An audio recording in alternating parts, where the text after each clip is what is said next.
Sanamente es una coproducción de CNN Chile con Fundaciones Rasmus y Grupo K.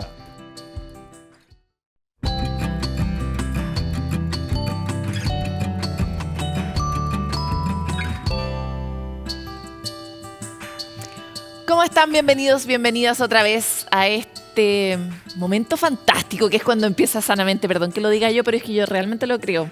Es que hoy vamos a hablar de un tema clave y profundo y desde distintos ámbitos, y es otra vez la comunidad. Vamos a estar con Ricardo Araya, psiquiatra, Premio Nacional de Ciencias Aplicadas Tecnológicas 2022, y justamente vamos a hablar sobre la relevancia de una aproximación hacia la salud mental desde la comunidad.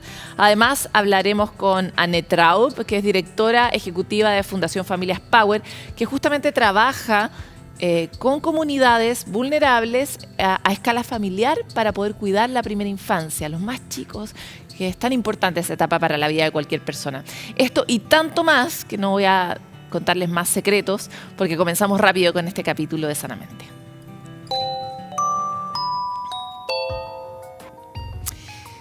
Pucha que nos cuesta hablar de la muerte. Nos da miedo, nos da pena, tratamos de evitarlo, distintas poblaciones lo hacen, y por lo mismo, hablarla más cuando los niños son chiquititos, puede que nos cueste más aún que hablarlo entre nosotros. Pero ¿cómo se puede abordar una conversación sobre la muerte con niños chicos de una manera sana y de alguna forma empezar a caminar esa ruta hacia una relación más natural con algo que nos va a tocar a todos, que es morir? Se los contamos en la siguiente nota de Mane Fuenzalida. La muerte existe y sin embargo por lo general decidimos ignorarla, más aún con los niños. Se suele recomendar no llevarlos al funeral. Se dice que olvidan más rápido o que no es un tema para ellos. Todos estos consejos fueron los que recibió Magdalena con su marido. En 2019 nació Aníbal, su cuarto hijo, pero producto de complicaciones, 12 horas después todo cambió. Habían recibido la noticia en la mañana que había nacido su hermano y que estaba bien. Que habíamos hablado también del tema que podía estar en el neo, que podía estar en una incubadora, y ellos tenían muy claro que iban a pasar mucho tiempo antes de que volviera a la casa. Pero ahora abruptamente les contamos algo completamente diferente que no esperábamos, que era su muerte. Tuvieron que afrontar la idea de la muerte con sus hijos, Clemente de 11, Guadalupe de 9 y Nicolás de 8. Decidieron que el funeral de su cuarto hijo tenía que ser enfocado en ellos. Fue triste, pero la verdad es que fue lindo. El sacerdote que hizo la misa se preocupó mucho de los niños, o sea, con decirte que ese día les hablaba de churros y helado de vainilla en la prédica, y en la tarde se preocupó de mandarles churros y helado de vainilla para que comieran. O sea, en verdad sentimos que hubo mucho cariño en eso, cuando tiramos los globos de colores. Como padres pidieron ayuda para abordar este tema. Son varias las dudas, cómo hablarles, cuánto contar, o hasta llorar o no frente a ellos. Es súper importante que los niños desde siempre sean parte de esos procesos de los cuales muchas veces los apartamos. Este es un tema del cual se vive la experiencia, este es un tema donde los padres tienen que mostrar la pena frente a sus hijos. No importa que te vean, si es obvio que tienes pena, y cuando uno tiene pena llora. Eso es una experiencia, incluso puede ser una experiencia muy bonita. ¿Pero a qué edad los niños comienzan a ser conscientes de la muerte? La muerte es algo que un niño es capaz de entender probablemente a partir de los 4 o 5 años. Es importante que los niños tengan la idea de irreversibilidad de algunas cosas, que es un concepto un poco más abstracto, que probablemente un niño pequeñito no lo va a tener todavía tan claro por sus operaciones cognitivas. Fue ante la búsqueda de herramientas que Magdalena utilizó la literatura y el arte para abordar el duelo con sus hijos. Es mi libro favorito porque se trata de una niña que tiene un vacío, o sea, siente que le falta algo, después entiende de que tiene que estar más tranquila.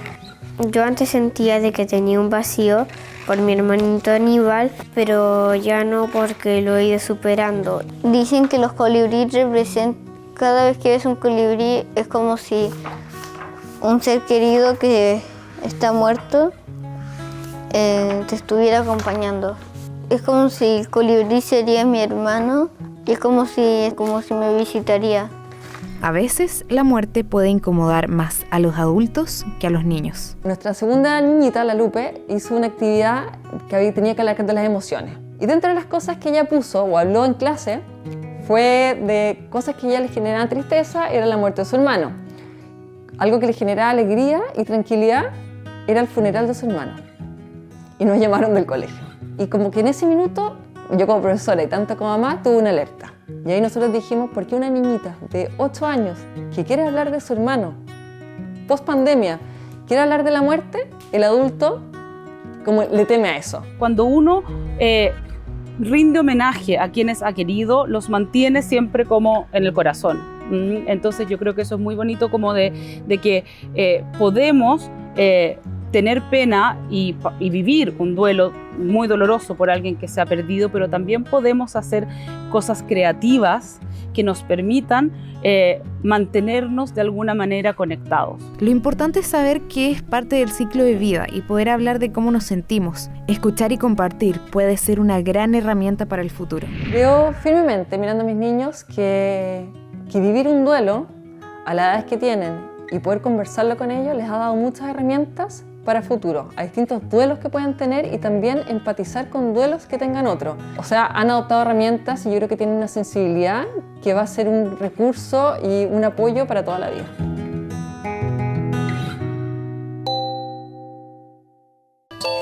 Es curioso, pero nosotros como animales hemos atendido poco el hecho de que somos animales y que nacemos y que morimos y que sufrimos. Esta dificultad que tenemos, por ejemplo, a hablar sobre la muerte, no solo con los niños, entre nosotros. Hay adultos que dicen como no llame la muerte, no hable de la muerte. Y sin embargo, todos vamos a morir, sin embargo, todos vamos a sufrir alguna pérdida alguna vez en la vida. Integrarnos un poco en nuestra condición humana es probablemente una de las grandes tareas. Integrar la condición humana en el sistema es otra. Hemos hablado mucho acá de los problemas de acceso a soluciones de salud mental por parte del sistema para las personas que están sufriendo. Hemos hablado bastante de las faltas de financiamiento que hay en este sistema, pero también hemos hablado de la falta de comunidad que tiene nuestro sistema, la dificultad que existe para que mantengamos nuestros vínculos, algo que es muy propio de nuestra naturaleza, como lo es nacer y morir. Hoy queremos hablar de literalmente todo lo que acabo de decir. Ojalá lo logremos hacer con el Premio Nacional de Ciencias Aplicadas y Tecnológicas 2022, Ricardo Araya. Muchas gracias por estar con nosotros, Ricardo, y ahora presencial en Sanamente. Encantado de estar aquí, Paloma, y compartir con ustedes algo de lo que he aprendido en estos últimos 40 años. Ricardo, me encantaría partir por esta idea que planteaba yo al principio, que es cuánto las personas o cuán cercanamente nos relacionamos con nuestra condición de mortales, de humanos y de dependientes unos de los otros. Buena pregunta, tiene muchas aristas filosóficas, ¿no? La realidad es que es un hecho inevitable de que todos vamos, una vez nacidos, que vamos a llegar a un punto final, y esa es la muerte, ¿no? Para muchas personas es muy difícil pensarlo y de alguna manera uno tiene que prepararse, ¿no?, para todos estos cambios que son inevitables en la vida.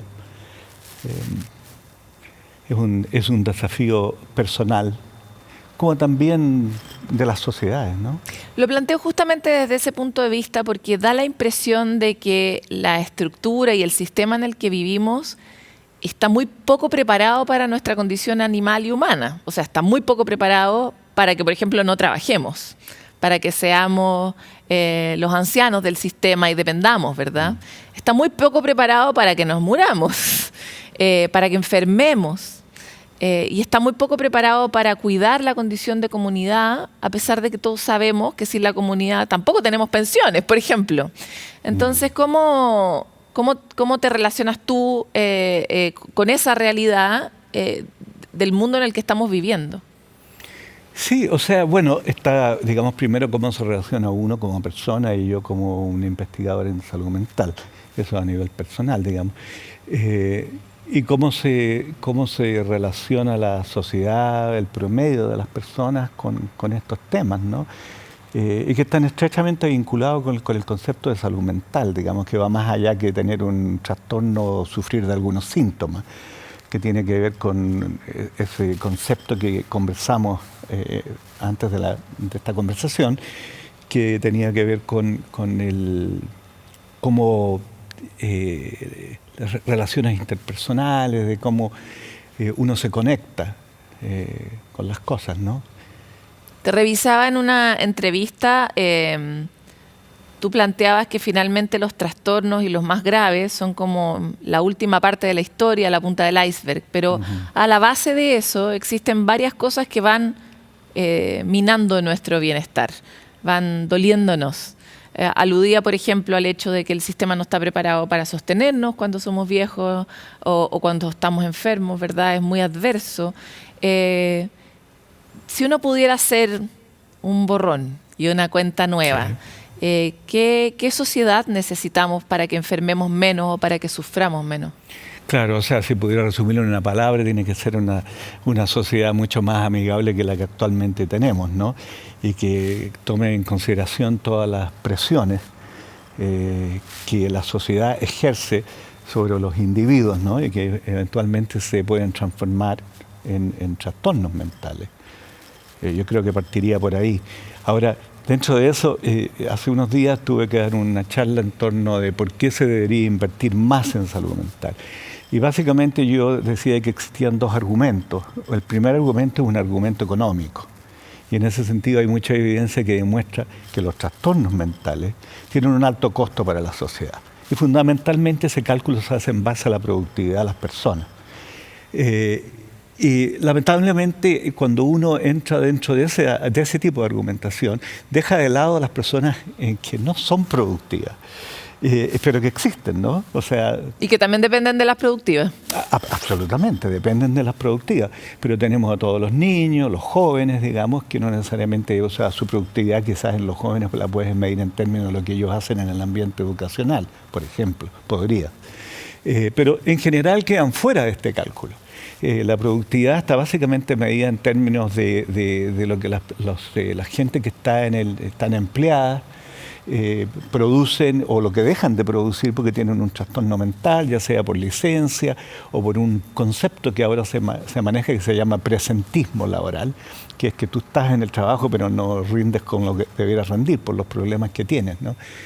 Y frente a eso yo creo que es importante balancear esa argumentación con la argumentación ética, que tiene que ver con que las personas tienen un derecho básico que por lo demás está consagrado en muchas declaraciones internacionales, como la de la discapacidad, por ejemplo, que las personas tienen un derecho a ser acogidos por la sociedad y apoyados para ayudar a resolver estos problemas, sus problemas de salud, digamos. En este caso en particular, porque hay otros problemas que también deberían ser apoyados, pero en el caso de salud deberían tener esa posibilidad como un derecho básico de las personas.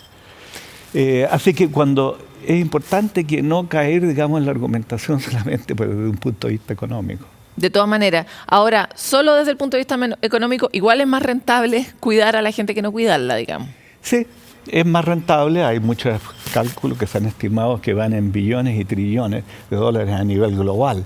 Y eso va creciendo además a nivel global por el aumento de la cantidad de trastornos que hay, ¿no? Claro, sin duda va creciendo por el aumento de trastornos. Y el envejecimiento de la población.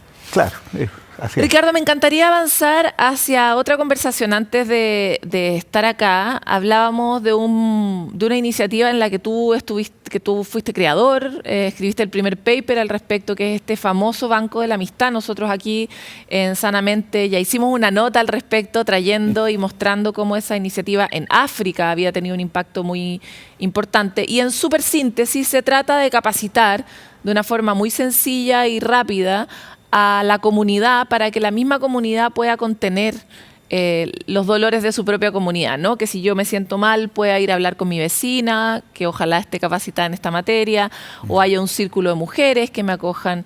Y de esa manera uno combate también la dificultad que tiene el sistema de cuidar a todos. No hay suficientes psicólogos, no hay suficientes psiquiatras. El sistema público en África es mucho más grave, pero aquí también ocurre, ¿no? Que no hay acceso.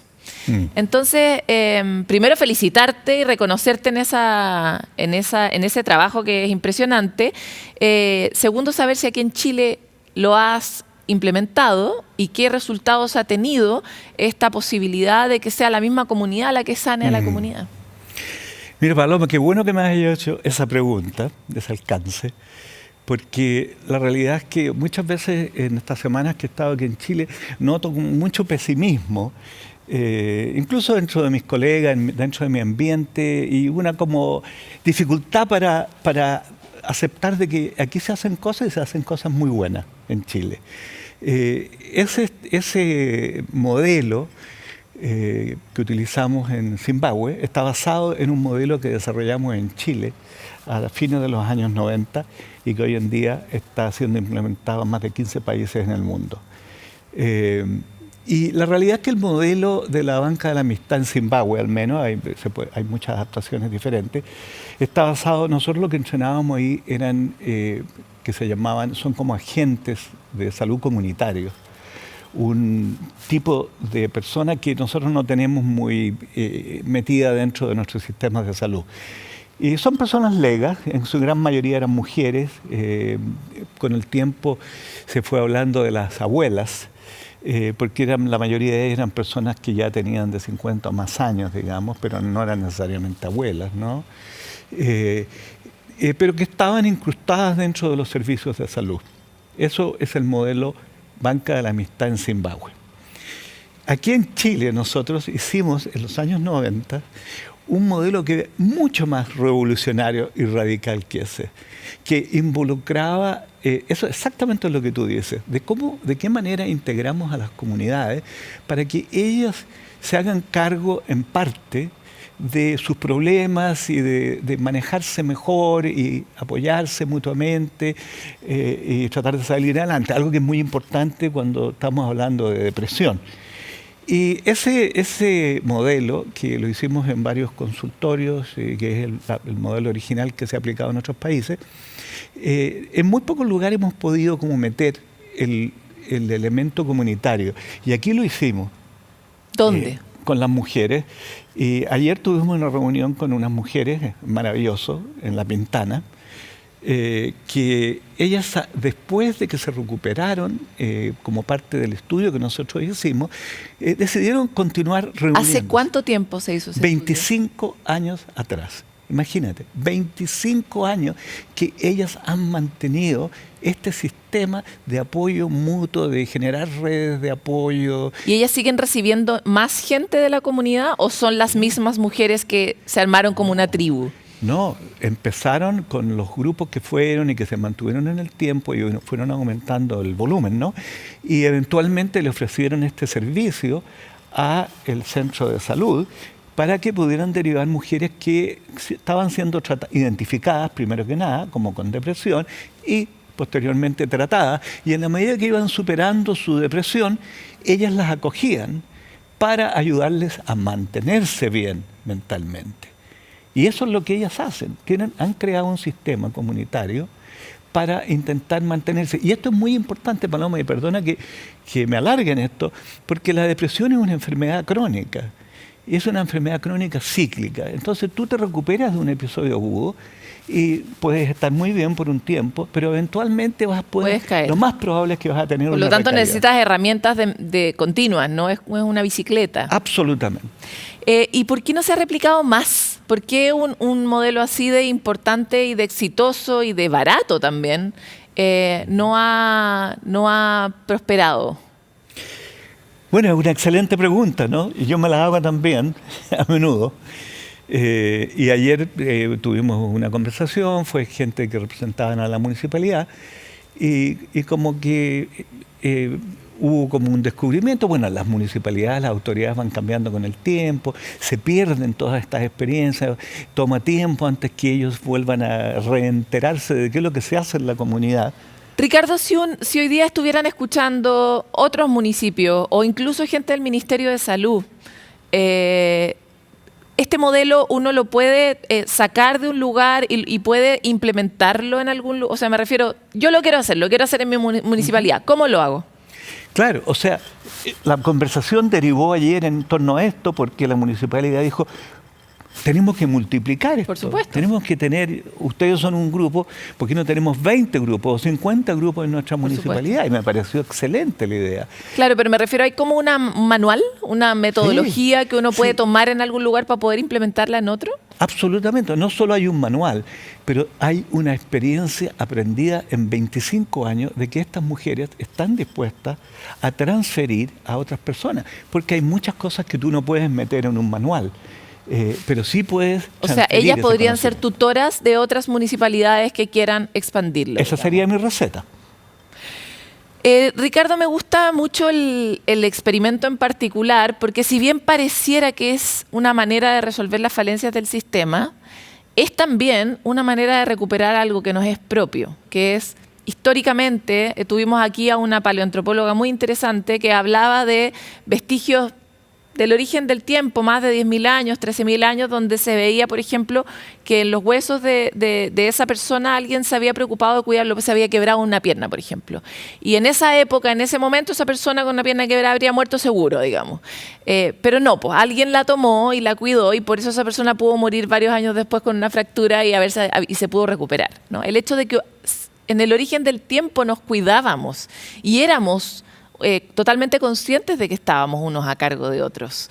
Entonces, ¿de qué manera este proyecto que tú trabajaste en los años 90, que hoy día estamos necesitando y que puede ayudar a paliar los asuntos de salud mental, es en realidad un proyecto de recuperar la esencia de lo humano? ¿Cuán importante es que nos reconectemos con eso? Muy importante, muy importante. Tú le has dado en el clavo. O sea, en el fondo, parte de este proyecto es recuperar, reconstruir la matriz social que ha permitido que el ser humano haya pasado por miles de años, ¿no? Que estaba basado en eso, en el apoyo mutuo, en las redes sociales, etcétera, etcétera. En el fondo, ese concepto de sociedad yo siento que se ha ido resintiendo en el tiempo. En los últimos 30, 40 años había un cambio tremendo en torno a privilegiar la individualidad por sobre el bien colectivo. Ahí me encantaría saber, porque uno creería, cuando uno recuerda los locos años 90, pareciera que los 90 fueron el boom del individualismo. Me acuerdo que hablábamos mucho de los yuppies, en esa como de lo importante que era la plata, lo poco importante que... Me acuerdo que mi mamá trabajaba, no sé, 12 horas al día, y era normal que la mamá llegara de noche y no estar con ella en todo el día. ¿Cuál es tu perspectiva de ese momento con el momento de ahora? ¿Estamos más egoístas? ¿Menos egoístas? ¿Hay un péndulo? ¿Cómo tú ves la curva de la historia de nuestro propio egoísmo? O sea, yo creo que definitivamente las cosas apuntan hacia eso que conversábamos, ¿no?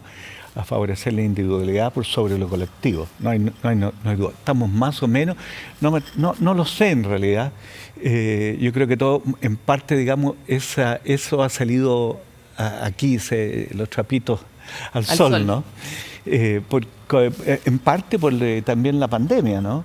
Porque nos ha obligado no solamente a seguir actuando en una sociedad, pero con un concepto muy individualista, sino que estábamos encerrados en una cosa mucho más individual, etcétera, etcétera. O sea, ahí ya la cosa se fue como agudizando y se nota. O sea, por ejemplo, conversábamos hoy día en una conferencia que teníamos más temprano en la mañana sobre el tema de los jóvenes. Y veíamos las estadísticas de lo que está pasando. O sea, hay realmente, yo me quedé muy sorprendido, digamos, del problema serio que hay hoy en día dentro de la gente joven, que aparece de 1000 maneras diferentes, pero fundamentalmente angustias intensas, mucho daño autoinfligido, otros tipos de trastornos de la alimentación, etcétera, etcétera, pero hay como una vorágine que empieza a salir, digamos. Lamentablemente yo creo que los jóvenes, no lo sé, yo no quiero hablar por los jóvenes, habría que preguntarle a ellos, ¿no? Pero yo siento que se sienten un poco abandonados. Ricardo, te quiero agradecer por esta conversación en Sanamente. Vamos a traer a las mujeres de La Pintana a promover esta causa de que efectivamente se contagie, porque toda la sociedad sí lo necesita. Muchas gracias por estar aquí. Muchas gracias a ti por invitarme, Raúl. Las estamos invitando, pero las vamos a ir a invitar en persona también para que vengan y cuenten su experiencia. Nos tenemos a nosotros. El sistema ojalá responda rápido, ojalá responda presupuestariamente, pero mientras tanto nos tenemos a nosotros. Y eso puede ser la gran medicina para muchos de nuestros sufrimientos cotidianos. Nos vamos a hacer una pausa y volvemos con más.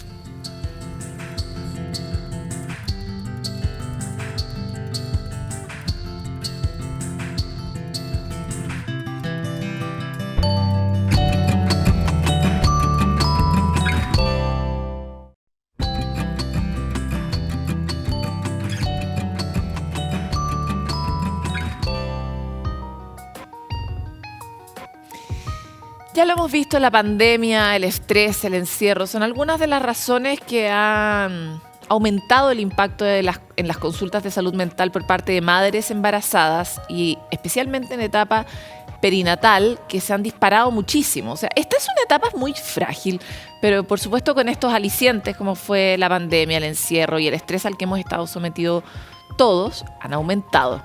En este contexto nace el primer centro de salud mental materna en Chile y está ubicado en la comuna de Las Condes. Se atiende de manera gratuita a las vecinas de esta comuna que pertenecen tanto a ISAPRE como a FONASA, o sea, en todos los sistemas. Los detalles de esta excelente iniciativa en la siguiente nota. El embarazo y su momento posterior puede ser un periodo donde muchas mujeres tienen dificultades respecto a su salud mental. Aquí es donde el acompañamiento se vuelve clave para poder no solo cuidar el bienestar de ellas, sino que también el de sus hijos. Daniela tiene 3 hijos, de 1, 4 y 7 años. Dice que cada nacimiento ha sido muy distinto del otro, pero que hay una constante, la necesidad de apoyo y acompañamiento.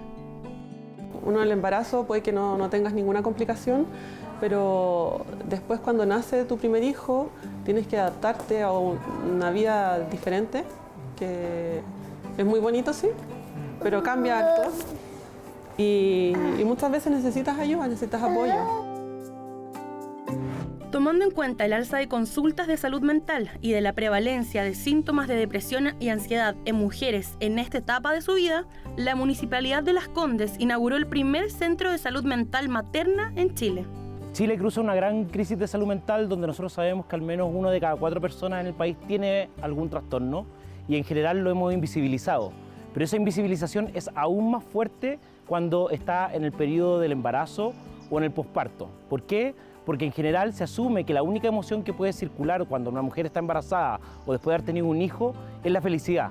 Pero eso no es así. Aproximadamente la mitad de las mujeres durante el embarazo tienen algún tipo de trastorno de salud mental. La principal motivación de Daniela para atenderse en el centro fue justamente la necesidad de hablar con alguien sobre el proceso que estaba viviendo. El camino de la maternidad, por mucho que sea súper bonito, que sientes un amor, no sé, incomparable por tus hijos, es un camino a veces solitario. De repente uno con las amigas conversa algunas cosas, pero hay temas que son todavía un poco tabú, que no se tratan, y eso solamente te puede ayudar un especialista. También es difícil a veces cuando te pasa algo atreverte a pedir ayuda. Y acá te están abriendo las puertas. Con 3 boxes, área para talleres y ubicado en el mismo edificio que un spa, el objetivo del centro es poder brindar ayuda a quienes la necesiten. Otro aspecto de suma importancia es que la atención es gratuita, tanto para mujeres en FONASA como en ISAPRE. Y acá hay algo que es bien importante de resaltar y que nosotros como Municipalidad de Las Condes tenemos una misión importante y fundamental, que de acá nazcan programas que después puedan ser escalables a nivel nacional. Este es el primer centro en todo Chile que va a tratar la temática de salud mental maternal. Quienes forman parte del equipo del centro son de las pocas especialistas en el país que se dedican a tratar la salud mental de mujeres embarazadas en etapa perinatal y quienes han tenido pérdida. Esta iniciativa es muy importante ya que se ha visto que es lo más costo efectivo intervenir durante la gestación y durante el posparto, ya que eso también influye mucho en las futuras patologías que pueda tener esa madre y ese futuro hijo. Y muchas veces también se culpabiliza a las mujeres por no haber ido a buscar ayuda antes, ¿no?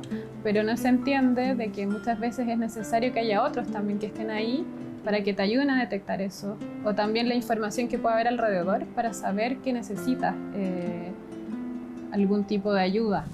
Esta iniciativa ya se encuentra en funcionamiento y muchas madres como Daniela ya están recibiendo esta ayuda tan importante que esperan que marque una diferencia tanto para ellas como para sus hijos. Uno, cuando como mujer embarazada, no sabes la primera vez a qué te enfrentas, y es difícil porque nadie te acompaña, no te dicen qué te puede pasar. Además que todos los embarazos son diferentes.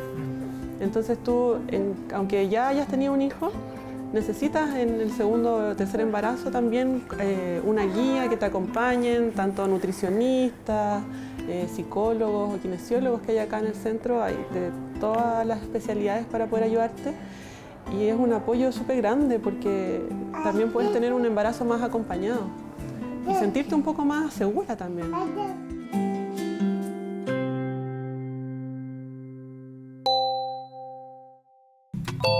¿Ustedes son buenos para decir que no? Algo que no quieren hacer, pero ¿cómo le voy a decir que no? Nos cuesta, ¿verdad? Establecer límites, respetar lo que realmente deseamos y actuar de acuerdo a lo que queremos a veces es mucho más difícil de lo que creemos. ¿Cómo podemos actuar cuando estamos en esta situación? Olga Toro, psicóloga, jefa del programa de salud mental y doctora en salud pública de la Universidad de Chile, nos cuenta. La toma de decisiones es algo cotidiano, ¿no?, en nuestra vida. A veces, algunas de esas decisiones tienen que ver con decir que sí o decir que no. Y queremos decir que no y la verdad que no lo logramos. Cuando la pareja nos pide algo y no queremos, cuando los amigos nos invitan a un lugar y no tenemos ganas de ir, cuando en el trabajo nos pide algo el jefe y la verdad que no estamos de acuerdo.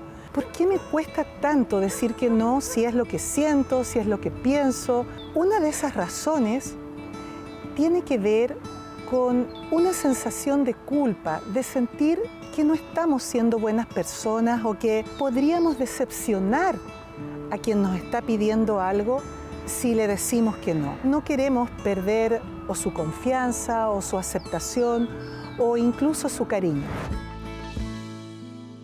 Decir que no cuando sentimos que es lo correcto, que es concordante con nuestras ideas, nuestros principios, lo que sentimos o pensamos, es respetarnos a nosotros mismos, es ser íntegros.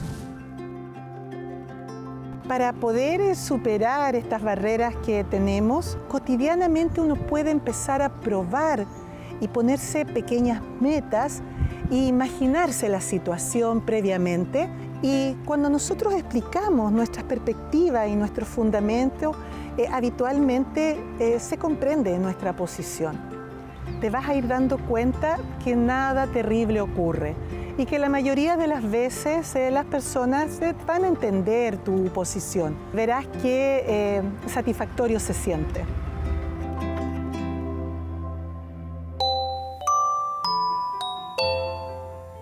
Este sí que es nuestro mejor momento y es difícil decir cuál es el mejor momento, pero es cuando vamos a la calle y los escuchamos a ustedes con sus propias técnicas para estar mejor.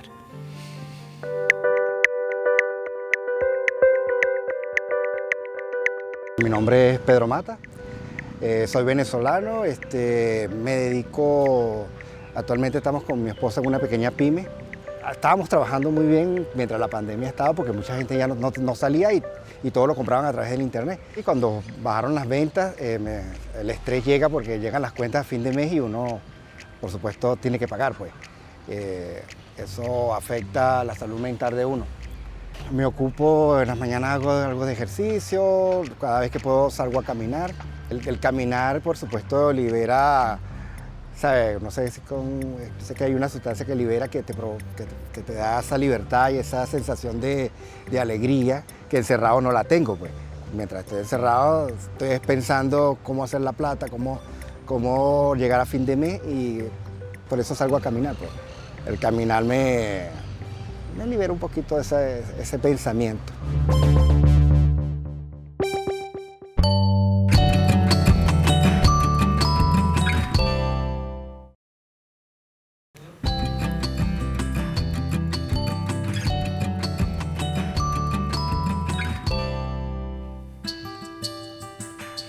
El 40% de niños y niñas vulnerables en Chile no alcanza un ambiente lingüístico adecuado para lograr su desarrollo cerebral óptimo en su etapa escolar. Pero esto va mucho más allá de la cuestión escolar. O sea, aprender a hablar es también una habilidad básica para aprender a comunicar, por ejemplo, cómo me siento.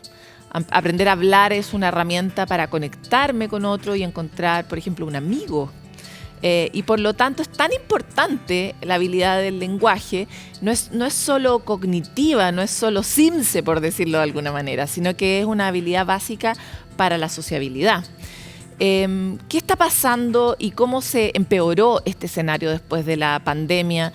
¿Qué podemos hacer para retejer esa red que se rompió más aún durante la pandemia?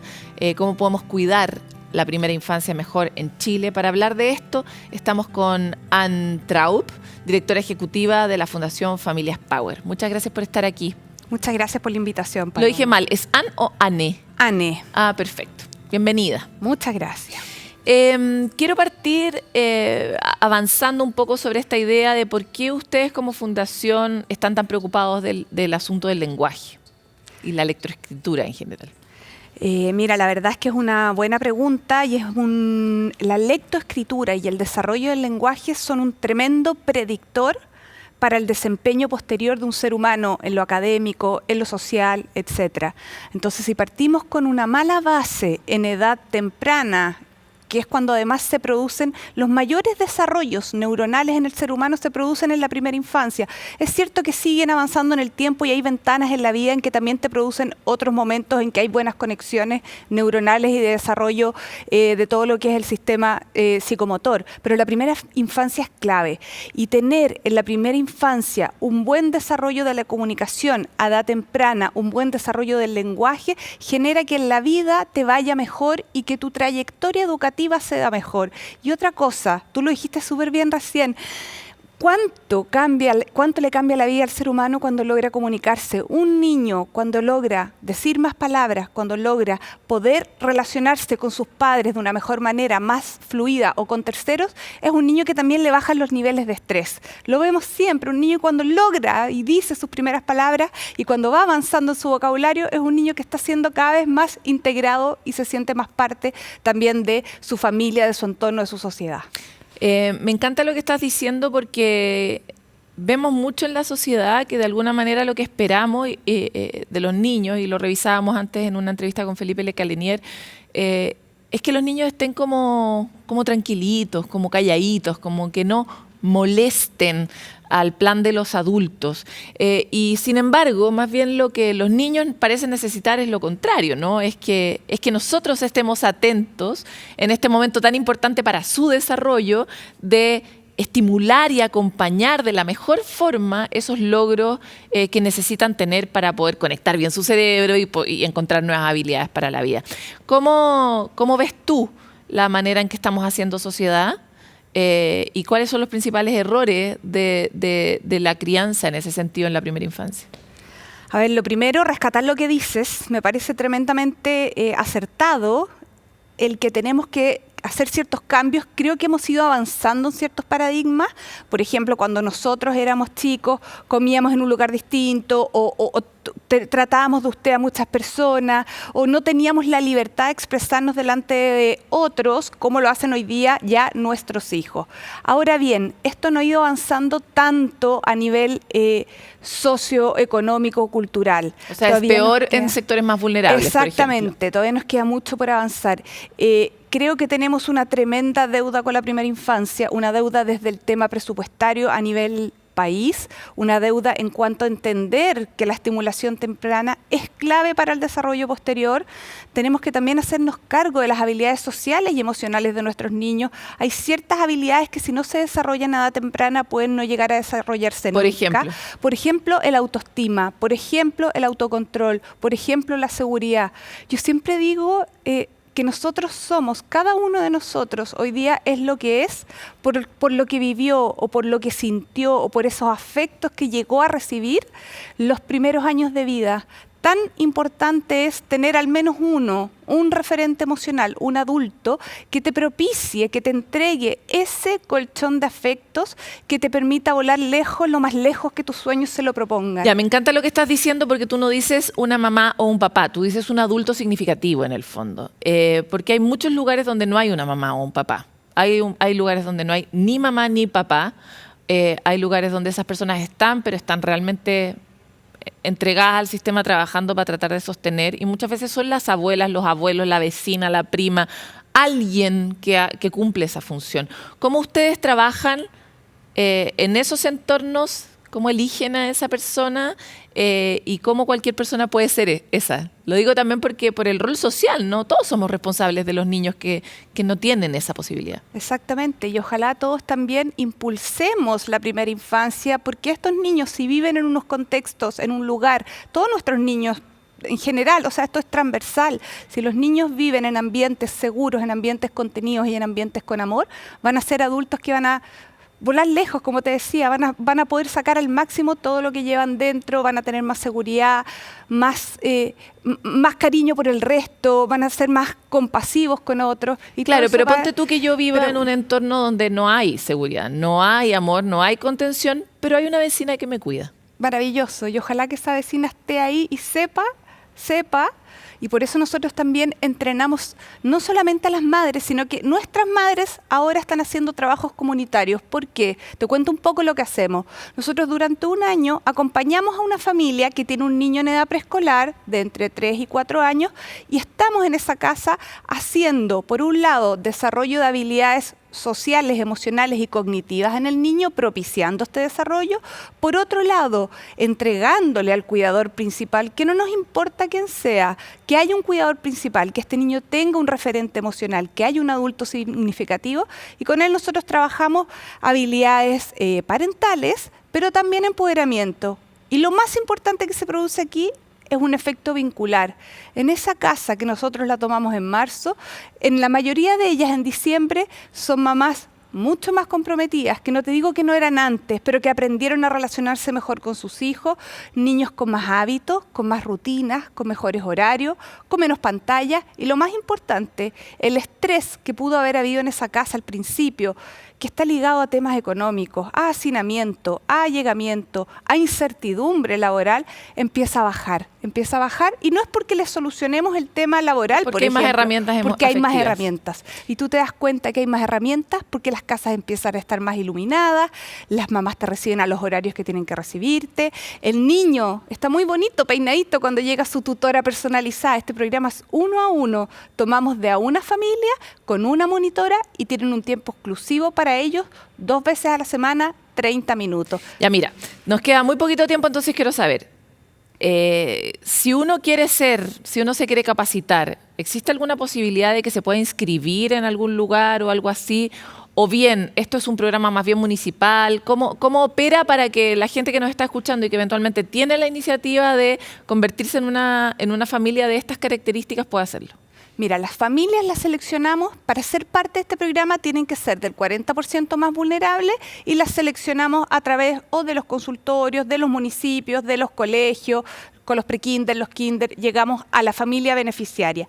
La tutora nuestra, que es la que personalizadamente trabaja con la familia, a ella, tiene que ser de una profesión afín a la educación, y ellas son pagadas. Nosotros nos financiamos con puros recursos privados, levantamos fondos en fondos concursables, con empresas, con familias que nos apoyan, y el año pasado estuvimos trabajando también con el gobierno regional de la región de los lagos, quienes nos acompañaron en este proyecto. ¿Y estas mamás o papás que son capacitadas, ellas mismas no ayudan a capacitar a sus comunidades? Eso es lo que viene ahora, el 2023, ese es el nuevo salto, que las mamás que ya pasaron por nuestro programa y que tuvieron la capacitación, el 2023 van a ser ellas mismas, líderes comunitarias, van a ser nuestros referentes en los vecindarios, van a ser las embajadoras de la Fundación Familias Power, y por eso creamos el Círculo de Mujeres Power, que son las mujeres más destacadas que ahora les toca a ellas. Un poco decirles, ¿sabes qué? Tú estuviste un año con nosotros, lo hiciste súper bien, cumpliste, te preparaste además en liderazgo, en empoderamiento, te dimos otro tipo de herramientas que te van a permitir salir a tu comunidad y ser una promotora promotora de la primera infancia, ayudarnos en prevención y también promover que otras mujeres estén y lo pasen mejor. Para cerrar, es importante destacar que son mayoritariamente mujeres porque las mujeres históricamente hemos cumplido más este rol, pero también lo podrían hacer un papá, una vecina, un vecino, un abuelo, una abuela, ¿verdad? Por supuesto. Y quienes quieran acercarse, nosotros tenemos un programa de voluntariado que se llama Huellas Power, y en ese programa, quienes quieran aportar en esto de que es la estimulación temprana a los niños, nosotros le buscamos espacios y se suman. Tienen que revisar nuestra página web en www.familiaspower.cl y ahí está toda la información. Pero como te decía, la mujer en general es la que toma este rol, pero también por otra razón, porque en Chile la monoparentalidad en contextos más vulnerables es muy alta. Sí, de todas maneras. Felicitaciones por la iniciativa, muchas gracias por estar en Sanamente. Muchas gracias por la invitación. Le hemos dado a la comunidad hoy día, pero como caja, porque parece que ahí es donde está justamente la clave, ¿no? Si no tenemos comunidad, no tenemos sociedad, no mantenemos lo que es estructural a nuestra condición humana. Pero vamos a cambiar de tema porque hemos visto en otros espacios de nuestro programa un tema que es clave, que es el buen dormir. Pero ¿sabían que también el buen dormir tiene un impacto directo sobre la memoria? No tenía ni idea, se los explicamos en esta siguiente cápsula.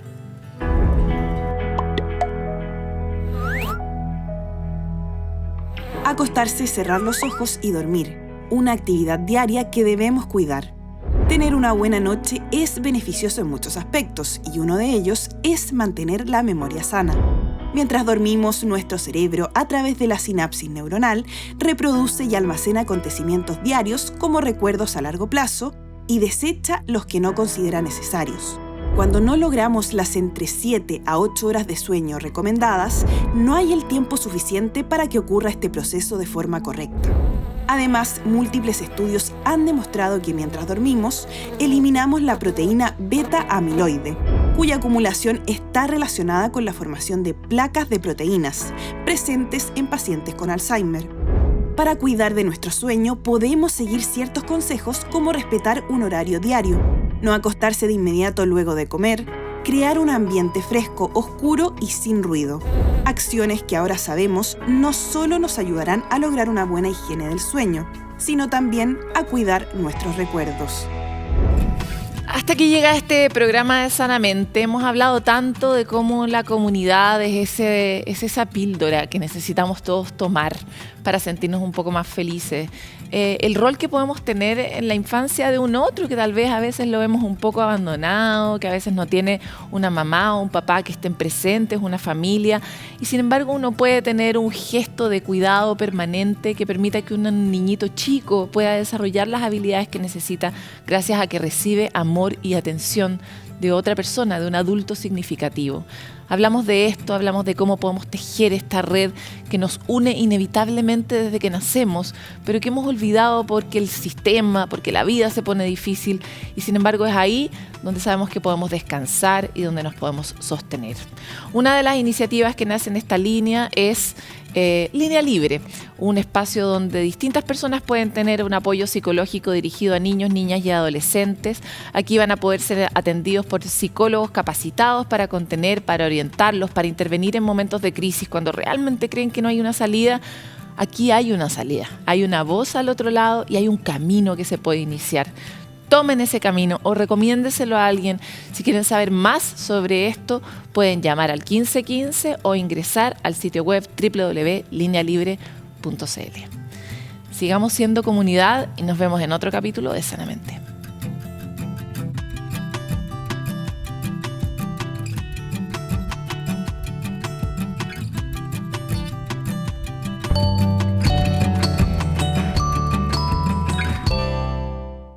Sanamente es una coproducción de CNN Chile con Fundaciones Rasmus y Grupo K.